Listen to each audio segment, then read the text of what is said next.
स्वामी मुकुंदानंद जी, जिनका जन्म भारतवर्ष के पंजाब राज्य में एक विशिष्ट घराने में जिन्हें जगत में वह सब कुछ प्राप्त था जिसके लिए हम लालायित रहते हैं। इन्होंने विश्वविख्यात Indian Institute of Technology IIT Delhi से बीटेक करने के उपरांत देश के शीर्षस्थ Indian Institute of Management Calcutta से MBA की डिग्री प्राप्त की।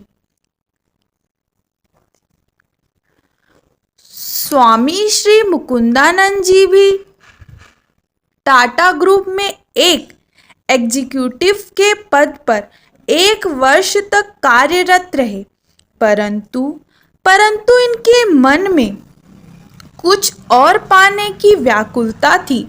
माइक उपलब्धियां इन्हें बांध नहीं पाई। इनके संस्कार एवं विवेक ने इन्हें सत्य की खोज के लिए प्रेरित किया और कुछ ऐसी परिस्थितियां बनी कि ये सब कुछ त्याग कर इस्कॉन से जुड़ गए। हरे राम हरे कृष्ण नाम से विख्यात इस संस्था में भी ये शीघ्र विशेष हो गए। इन्होंने संन्यास ग्रहण कर लिया और त्रिदंडी सन्यासी बन गए। इन्होंने 5 वर्षों तक इस्कॉन में सेवा की, जिसमें 3 वर्ष तक तो ये इस्कॉन बॉम्बे के अध्यक्ष के रूप में सेवारत थे। संयोगवश इनको प्रेम रस सिद्धांत पुस्तक देखने को मिली। पुस्तक के मुख्य आवरण पृष्ठ पर अंकित श्री महाराज जी की महाभाव मुद्रा की छवि, उनकी छवि ने इन्हें मंत्रमुग्ध कर दिया।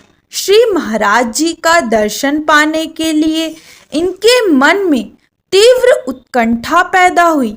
यह व्याकुल हो उठे, अब भला गुरुदेव इनकी पुकार कैसे न सुनते। कुछ ही दिनों के अंतराल में इन्हें सुश्री ब्रज परिकरी देवी जी का प्रवचन सुनने का सुअवसर वहीं बॉम्बे में ही प्राप्त हुआ। उनके प्रवचन से ये इतना अधिक प्रभावित हुए कि सोचने लगे, हमारी संस्था द्वारा लाखों रुपए का व्यय होता है, बड़े बड़े मंदिर बनवाए जाते हैं, फिर भी हम लोगों को भगवत मार्ग पर आकर्षित नहीं कर पाते। हम लोगों को भक्ति भाव में आकर्षित नहीं कर पाते। और इन देवी जी को तो देखो कितना अच्छा प्रचार कर रही हैं। अपने विलक्षण प्रवचन और संकीर्तन द्वारा सबका मन मोह ले रही हैं। यदि मैं इनके प्रवचन में झाड़ू भी लगाऊं तो मेरी श्री कृष्ण सेवा ज्यादा उच्चतर होगी। धन्य है ऐसी दीनता को। इनकी व्याकुलता और भावना रंग लाई। लगभग तत्काल ही रामनवमी 1989 के अवसर पर बॉम्बे में इन्हें अपने गुरुदेव के दर्शन हुए। प्रथम मिलन में ही श्री महाराज जी ने इन्हें अपनी सेवा में ले लिया और कहा कि मैं तुम्हें उचित शिक्षा दूंगा। तुम अक्टूबर की साधना में मनगढ़ आ जाओ।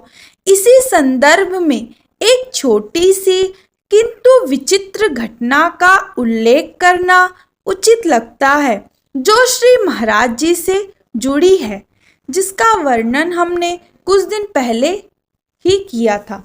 राधे राधे।